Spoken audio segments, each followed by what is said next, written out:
พาทุกคนเข้าครัวอีกแล้วมื้อนี้จะมาเฮ็ดข้าวโคบโหยน้ำตาลแบบนี้เลยเสียดายบ่มีน้ำอ้อยให้โหยแต่ว่าก็แซ่บคือเก่าทุกคน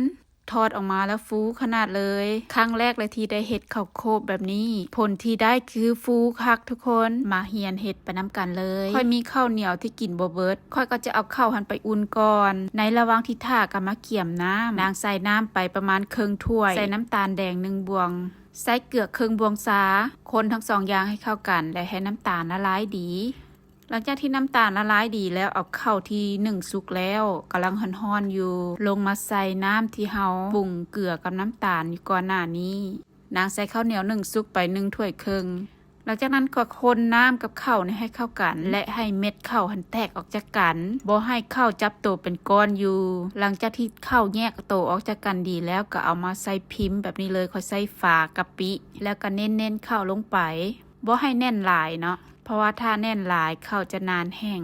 ค่อยก็เฮ็ดแบบนี้แล้วก็มาคว่ำลงกับถาดที่เป็นตะนาง